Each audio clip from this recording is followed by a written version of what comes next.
I never expected my success to become my family's greatest shame. But standing in my parents' lavishly decorated dining room on Christmas Eve, watching my mother's face contort with disgust as I described my latest business venture, I realized some people prefer comfortable lies to uncomfortable truths. My name is Marcus Sullivan, and this is the story of how I went from family disappointment to the owner of my parents' dream mansion. Though looking back, I'm not sure which title weighs heavier. The evening had started like any other family gathering at the Sullivan estate, a sprawling Victorian mansion my parents had stretched themselves thin to purchase 5 years ago. My sister Amanda, the golden child with her perfect law degree and politician husband, had already arrived with her 2 children. They were seated at the mahogany dining table that had been in our family for generations, everyone dressed in their Christmas best. I adjusted my simple blue sweater, suddenly feeling underdressed among their designer outfits. But then I reminded myself that the watch on my wrist cost more than their combined wardrobes, not that anyone would recognize the understated timepiece for what it was. That was the thing about real wealth. It didn't need to announce itself. "Marcus," my mother called out, her voice carrying that familiar note of disappointment. "You're late again.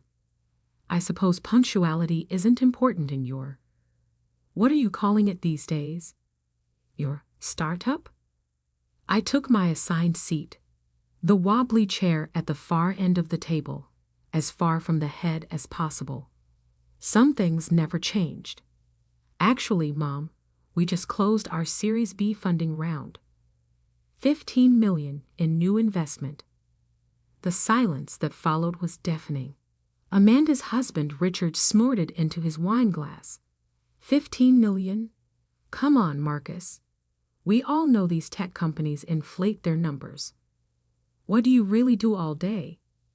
I could have told them about the revolutionary AI architecture we developed, about our contracts with 3 Fortune 500 companies, about the acquisition offers I'd already turned down.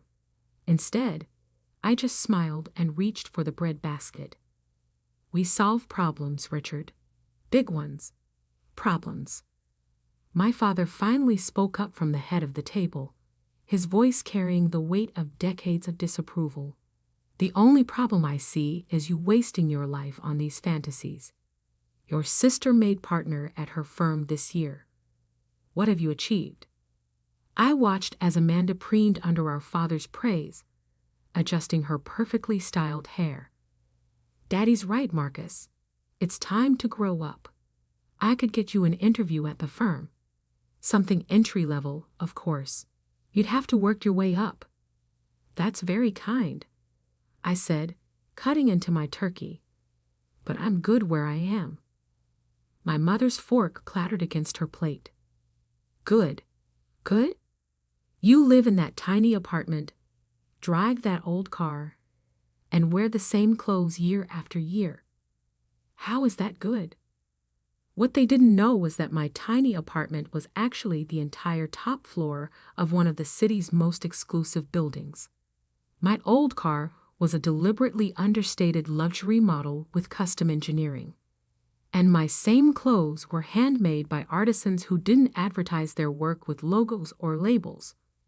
But before I could respond, Richard jumped in. "I heard through some contacts that your company's burning through cash. No real revenue, just fancy presentations and big promises. Classic tech bubble stuff." I raised an eyebrow. "Your contacts?" "I have friends in venture capital," he boasted, straightening his tie. "They say your whole sector is about to crash.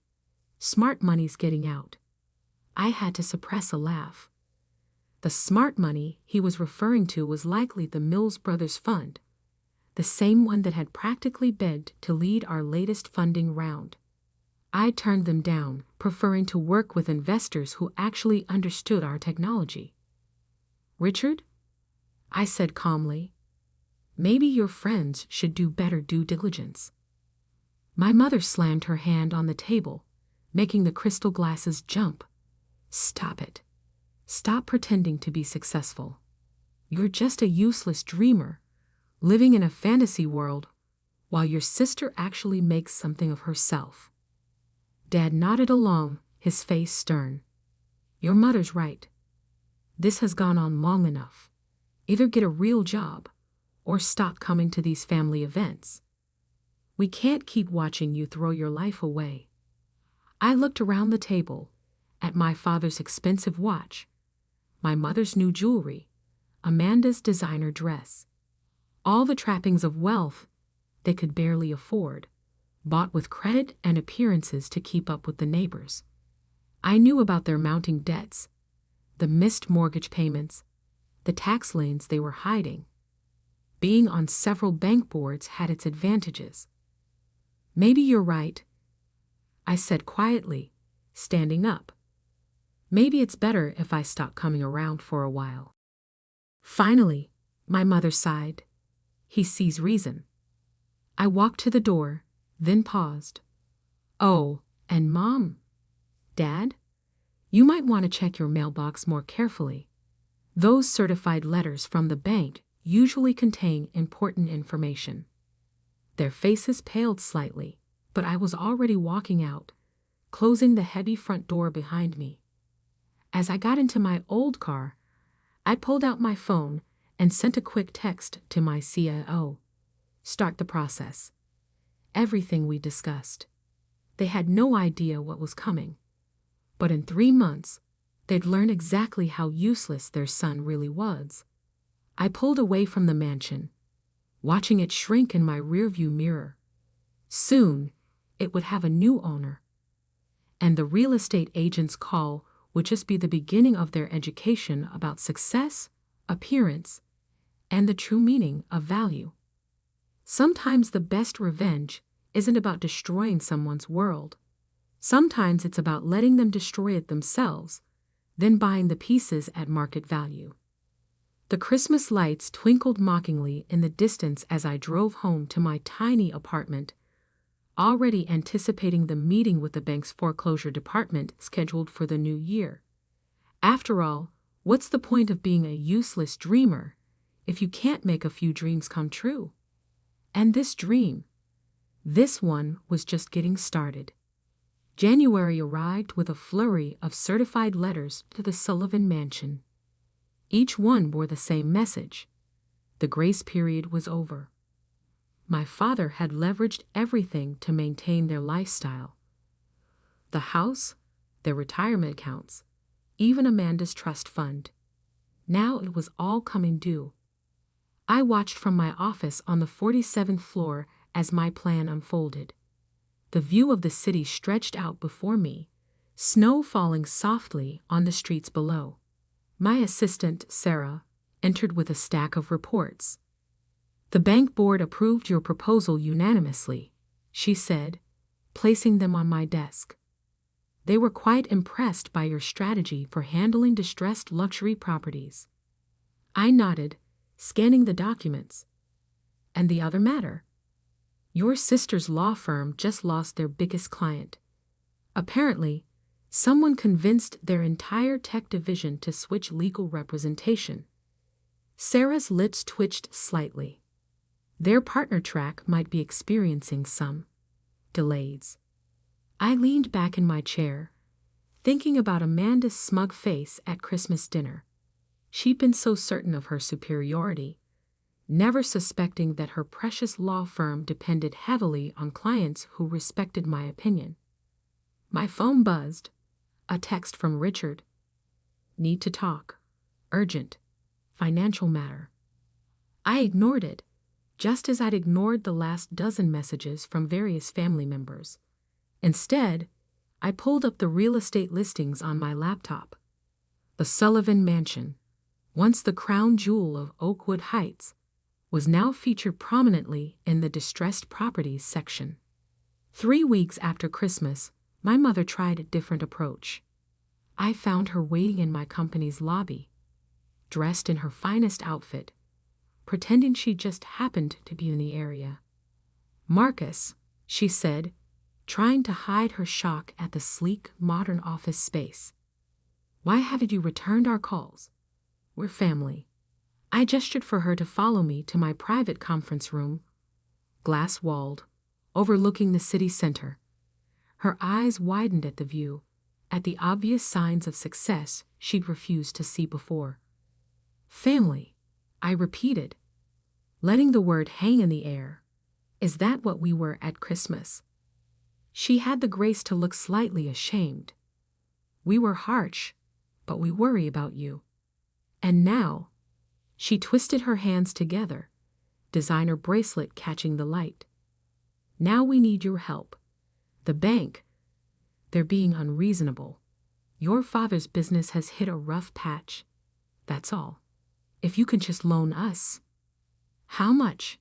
I interrupted. 2 million, she said quickly. Just until things turn around. With your startup doing so well.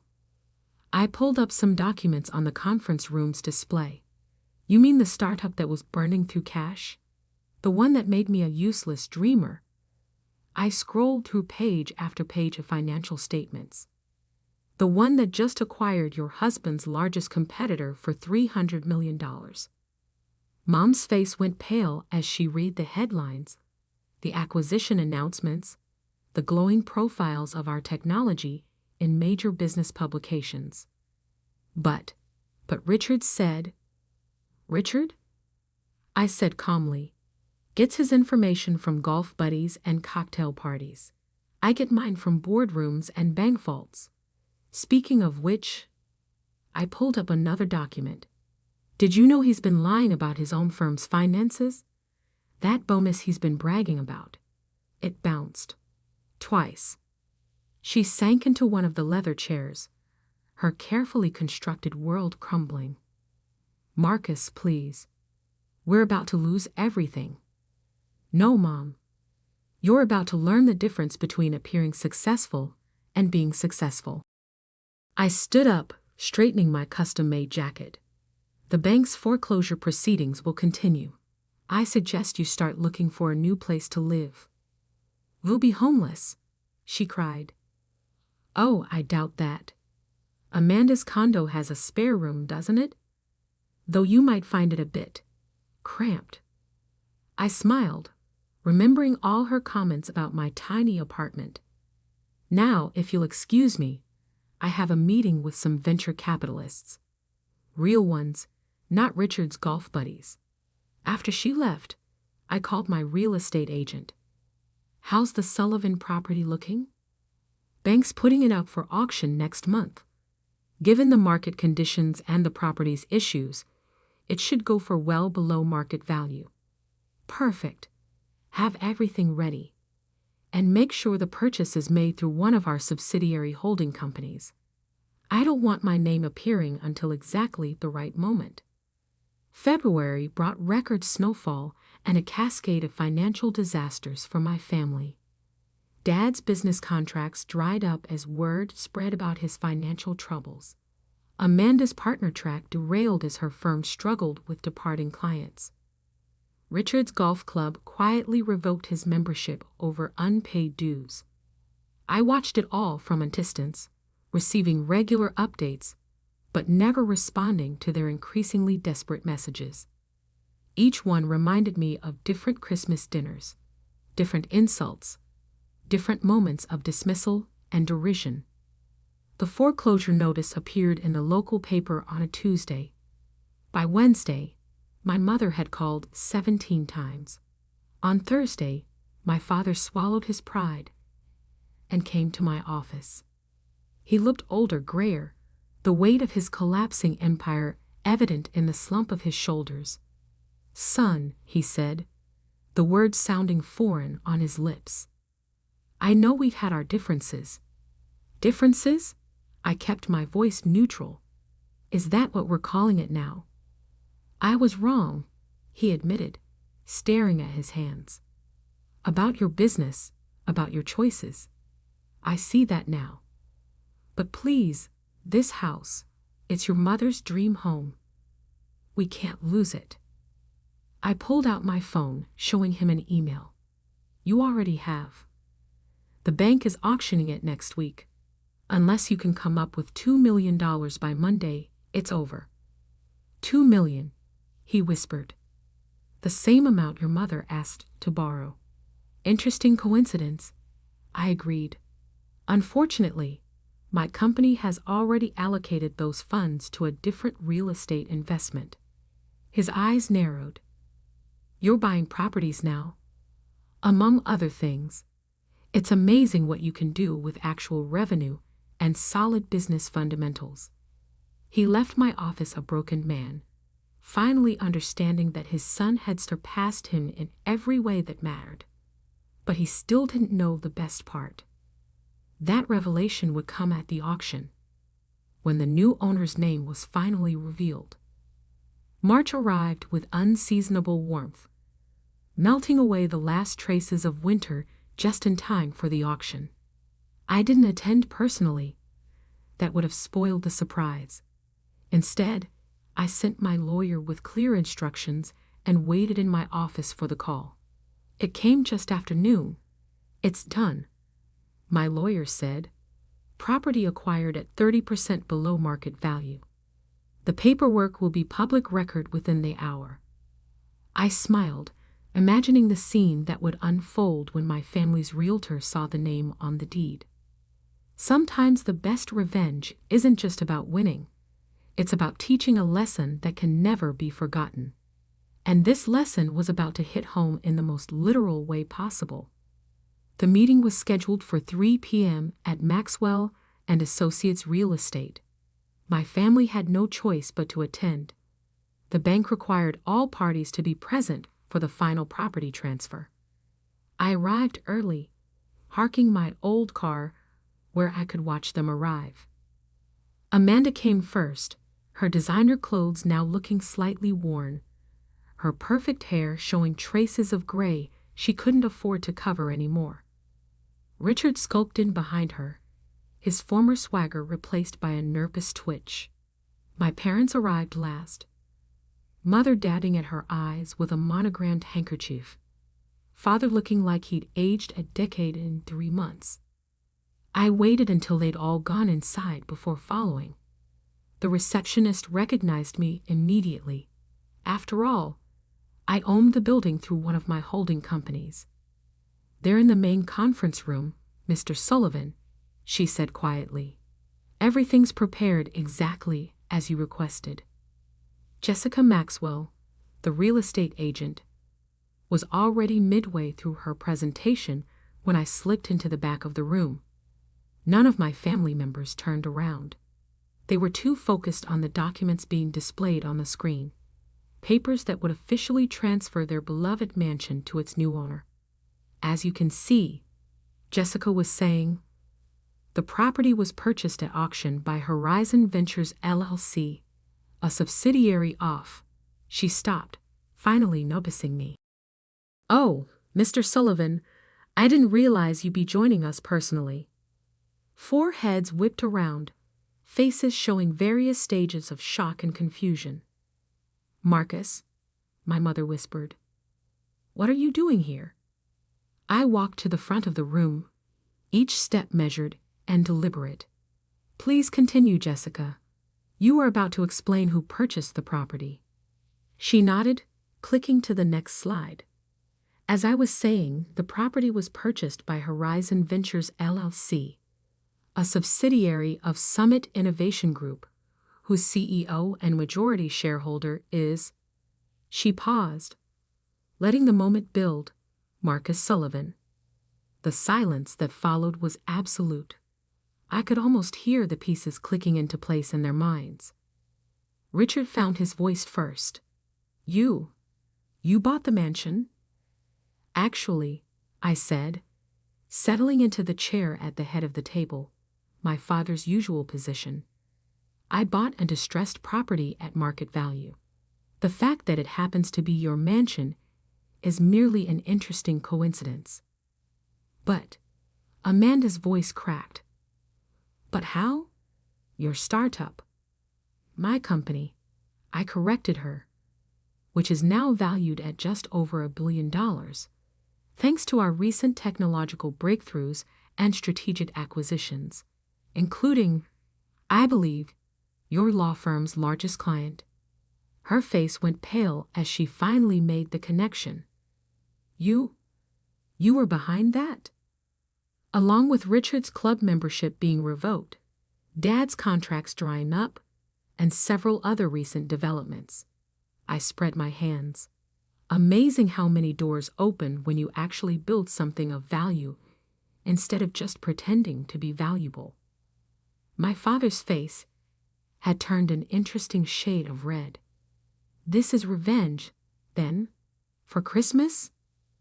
Revenge? I laughed softly. No, this is a business transaction. The revenge was watching you all slowly realize that the son you called useless had built an empire right under your noses. The son you mocked now owns the roof over your heads. Mother began to cry, but her tears didn't move me. I'd seen too many of her performative breakdowns over the years. So what now? Amanda asked. You'll throw us out? Make us homeless? I pulled out a folder and slid it across the table.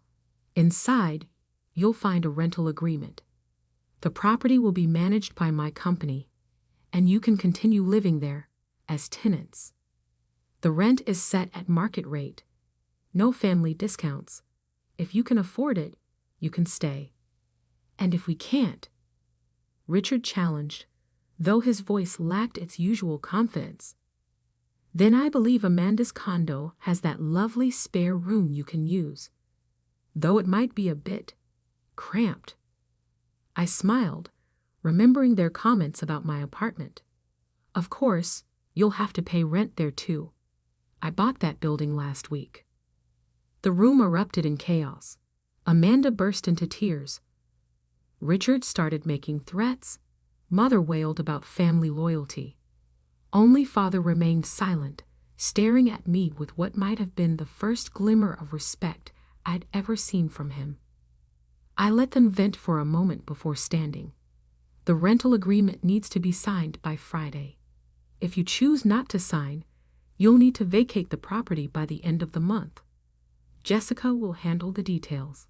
I headed for the door, then paused.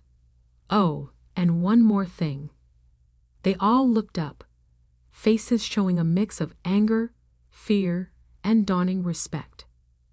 Merry Christmas. A bit late, I know, but better than never, just like recognizing someone's true worth. The door clicked shut behind me, cutting off their responses. In the lobby, I nodded to the receptionist and stepped out into the spring sunshine. My phone was already buzzing with messages, probably more pleas and accusations from family members. I turned it off. Instead of heading back to my office, I drove to the mansion. The grand old house stood exactly as it had that Christmas night. But now I saw it differently. Not as a symbol of my family's rejection, but as a monument to how far I'd come. I parked in the circular driveway and walked up to the front door, inserting my new key. The foyer echoed with my footsteps as I wandered through the rooms, memories mixing with possibilities. In the dining room, I stopped at my old seat, the wobbly chair at the far end of the table. Taking out my phone, I sent a quick text to my assistant.